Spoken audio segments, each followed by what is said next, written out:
নরম করার জন্য কয় কাজ? সবাই ভুলে গেছেন? 1 নম্বর জিক্রুল্লাহ, 1 নম্বর আল্লাহর জিকির, 1 নম্বর 2 নম্বর মৃত্যুর স্মরণ, 2 নম্বর 3 নম্বর মৃত্যুর মুরাকাবা, 3 নম্বর 4 নম্বর আল্লাহ ওয়ালাদের সোহবত সংস্রব, 4 নম্বর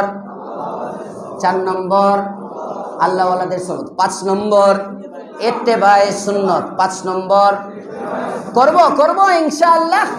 আল্লাহ আমাদেরকে আমলের তৌফিক দেন, বলেন আমিন। 2 নম্বর আলোচনা এখানে এই আয়াতের মাথাতে মুফাসসিরিনে কেরাম করেন। কষ্ট হচ্ছে আপনাদের? 55 মিনিট হয়ে গেছে, আর 5 মিনিট আছে হাতে। 2 নম্বর আলোচনা যেটা করেন মুফাসসিরিনে কেরাম, সেটা হলো যে এই আয়াতের মধ্যে আল্লাহ তাআলা পাথরকে লক্ষ্য করে বললেন, পাথর কাঁদে আল্লাহর ভয়ে। প্রশ্ন, পাথর তো মানুষ? হ্যাঁ, পাথর কি? পাথর কি? মাখলুকের মধ্যে কিছু আছে হায়াওয়ান, প্রাণী, কিছু আছে জামাদাত, জড় পদার্থ, কিছু আছে নাবাতাত, উদ্ভিদ, ঘাস টাস। এখান থেকে মুফাসসিরিনে কেরাম একটা ইখতিলাফ করেন। হায়াওয়ান যে প্রাণী, তার তো প্রাণ আছে, সে বুঝে, হাসতে পারে, কাঁদতে পারে, চলতে পারে, নড়তে পারে, ধরতে পারে, ছাড়তে পারে। কথা বলেন ঠিক না বেঠিক? কিন্তু জামাদাত, জড় পদার্থ, নাবাতাত, উদ্ভিদ, এগুলো কি চলাফেরা করতে পারে? এগুলো কি কাঁদতে পারে? এগুলো যদি কাঁদতে হয় তাহলে তার প্রাণ থাকতে হবে। কথা বলেন ঠিক না বেঠিক?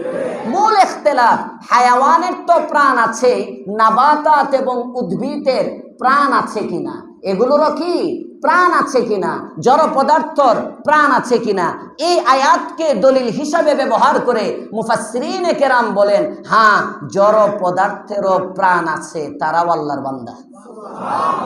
আরো আস্তে কোন সুবহানাল্লাহ।